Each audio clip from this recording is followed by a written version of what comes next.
Welcome to the Daily Fox Fuel, where we train kingdom-minded creatives, leaders, and builders to become highly skilled craftsmen. Each episode is your spark of strategy, scripture, and straight-up truth to help you walk out your calling with excellence.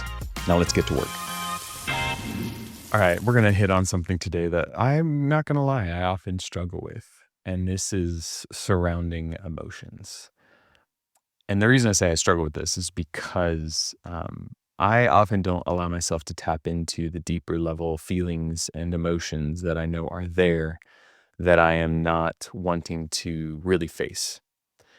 But we all as leaders, and sometimes maybe some of you resonate with that with alongside me, we need to realize that we can feel our emotions because they are real, but we do not by any means let them steer the ship. Emotion is data. It is not direction. We can process the emotion. We can process discernment. You can wrap it up in whatever you want to call it, but we are to still process it and alongside factual things around us, make the best decisions we can as leaders. If we allow our feelings, our emotions to dictate every move we make, this world would be an absolute chaotic crap show, period. It would not be good for anybody. At all. Nothing would get done. Everyone would just sit in their fields. There would be no movement. Nothing would ever be sustainable. It wouldn't be scalable. It wouldn't be standardized. There's nothing about it. Now, I'm not downplaying emotions. What I'm trying to say is it is data. It is not a direction. Emotions are very real. They're just not always reliable because they change so quickly. As I've been going through therapy, I've been learning this. Like it's something we should tap into, but not something that needs to drive the ship forward.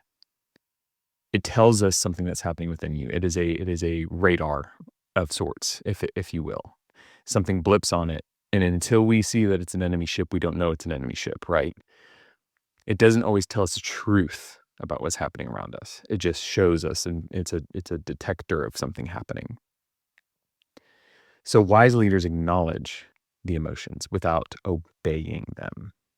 We let emotions inform our decisions, not necessarily dictate them, and we allow momentary emotion to drive permanent decisions. You lose clarity and usually create a lot of unnecessary damage. And that's what we want to avoid as leaders. If we allow momentary emotion to drive that decision, boom, you've lost. I mean, who knows what the repercussions could be, right? It's okay to take time to sit in it, think on it, feel it out, look at the other data that's coming up against it, right? Challenge the two things. It's not something that we should just automatically act on because we feel something. It should be something that we process and we allow to be data. Proverbs 16:32. Better a patient person than a warrior, one with self-control. Strength, you see, is not force. It's restraint.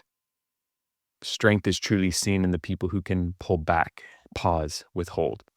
I have a whole theory on the power of the pause, right? I teach this with several clients, people I'm coaching. It's something I'm even trying to get better at. The power of the pause is beautiful, to stop and think and process the data. So, you know this next step, challenge time. What's one emotion that's been trying to take the wheel lately? Maybe you've let it take the wheel. You know what that is. What's the feeling? Maybe it's anger, maybe it's frustration, maybe it's empathy, maybe it's something just taking control. And instead, I want you to let truth guide your decisions. I want you to process that emotion before you make a decision. And I want you to look at the other facts around you and let truth guide your decisions, not your temporary feelings. Hey crew, before you jet, make sure you share this episode with a friend and leave us a rating. Thanks for tuning in today. And remember, stay foxy.